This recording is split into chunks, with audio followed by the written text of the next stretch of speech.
Hi, it's Heather Morano. I am here to demonstrate how to do the Latvian braid, and you'll see that I've already worked the setup garter stitch portion of it, of our cowl. I have Baffin Bay, which is the main color here, and Lucida, which is going to be my contrast color. So the Latvian braid is actually done in 3 rows or 3 rounds in this case. Not hard, it looks great, and it's just going to take some time. So there'll be some twisty bits that you'll have to deal with, but you'll get used to it, and hopefully you'll want to use this this technique in other projects. So I'm just finishing out my last round here.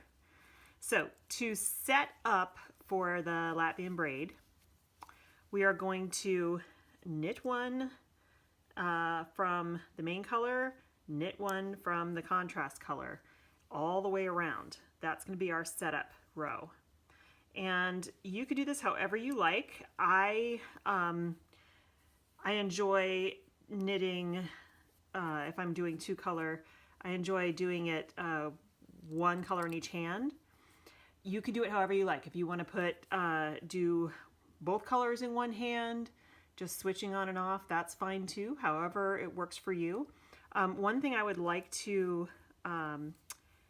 make sure I stress is that whatever method you choose, make sure that every time, and this goes for any time you're doing color work, make sure that your main color or your dominant color always stays in the same hand. And the reason for that is that we tension our yarn differently in each hand. And as you can see here, I don't even really tension it in this hand. It's just kind of does what I want it to do. This hand, I really wrap it around to give it enough tension. So if you knit your main color on one round or one part of your project with the right hand, and then you do it with the left hand at another part of your project, you'll actually see a difference in the dominance of how the color plays out. And there's I put 2 photographs in the example, an example of this in your clue 1 so that you can see what a difference it makes. So I would recommend you decide which is going to be your main color, which is going to be your contrast color, and keep those relegated to the same hand throughout the project. Same thing goes for if you're making socks or mittens. If you use your main color in your right hand on one mitten, you have to do it on the other. It makes a really big difference, and they'll look very strange, unless that's a look that you're going for. Okay, so you see I've started doing the setup row here, which is knit one in the main color, knit one in the contrast color. So I'm going to continue all the way around, and I'll join you back once I finish this, and we'll start the first row of the braid. Okay, so I have nearly completed the setup row, which is, as we said, knit one in the main color, knit one in contrast color, and so on all the way around.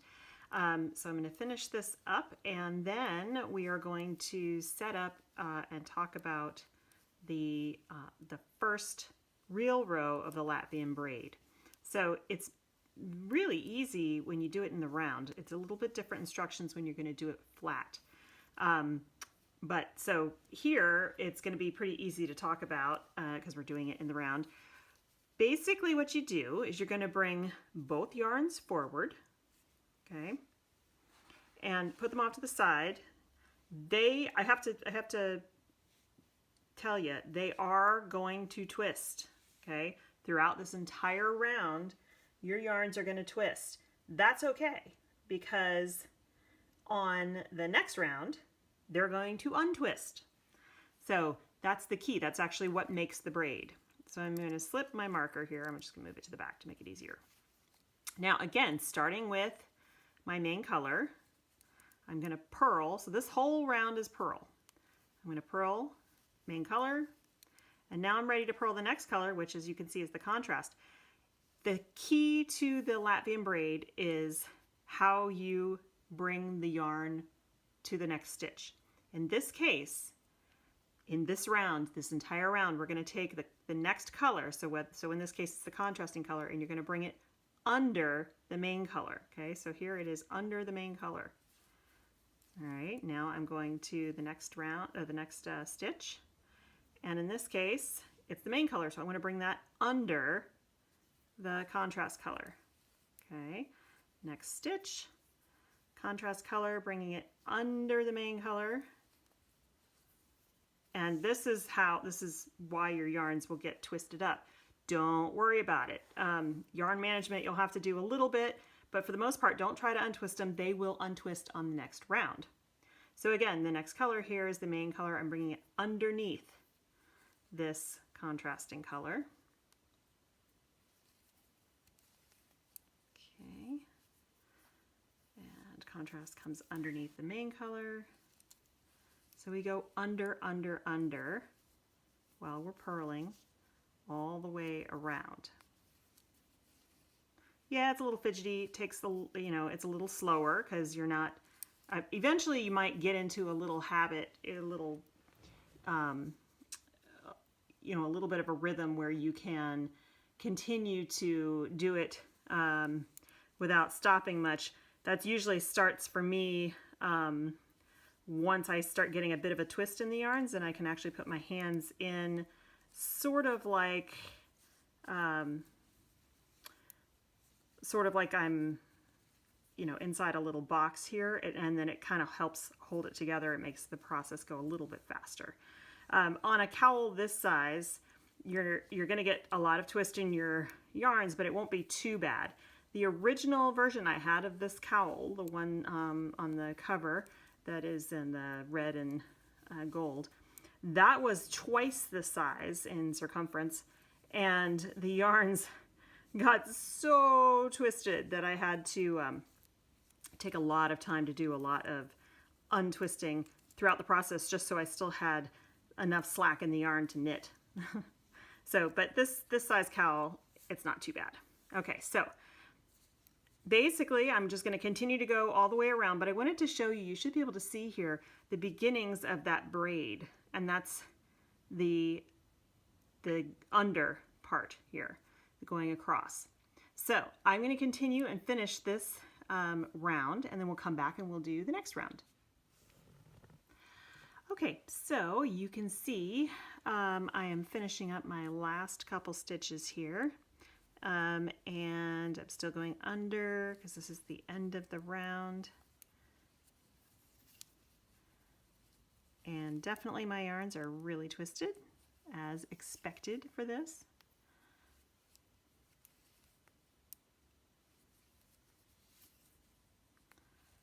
Okay. Last two stitches here. And then we're going to start on round 3, which is the final round of the braid.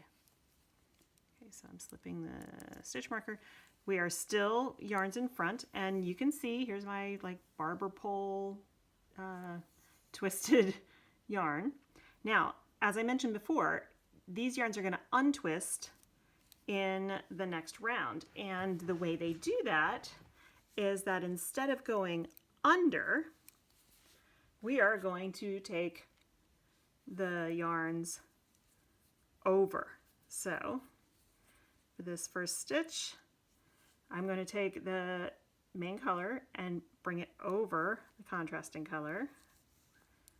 Okay, now here, and see, you can see every time I go over, I'm taking a little bit more twist, so over, out of the yarns.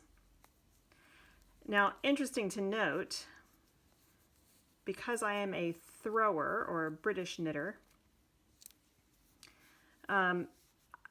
British knitters and continental knitters, so throwers, which are using the right hand like I do, and continental knitters who use the left hand, or are sometimes called pickers, they introduce twist into working yarns in different ways.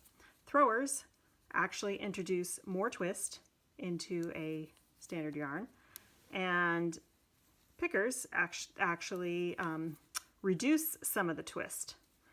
So interesting that when I'm doing the Latvian braid, not only am I twisting on the first row, am I twisting the yarns themselves, the working yarns, but I'm also introducing some more twist into that.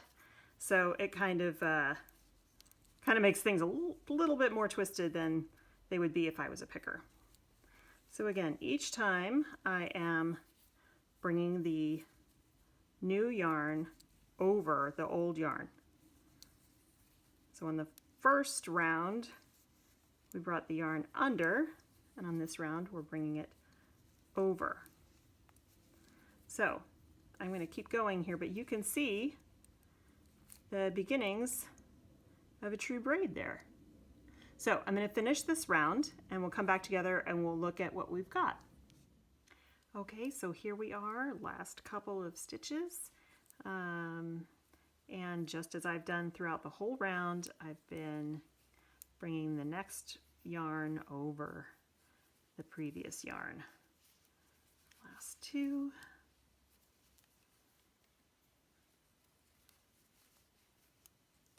Okay, last stitch. Now, as you can see, I'm going to go on and take the yarns to the back because our next round is for chart A. So we're actually done with our Latvian braid. But as you can see, all the yarns have untwisted themselves, just like I promised.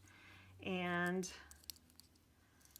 I'm going to knit this first stitch just to keep everything together. All right.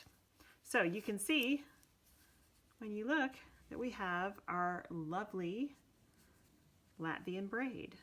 And it's cool because it's actually like 3D. It stands up from the fabric. So it gives a nice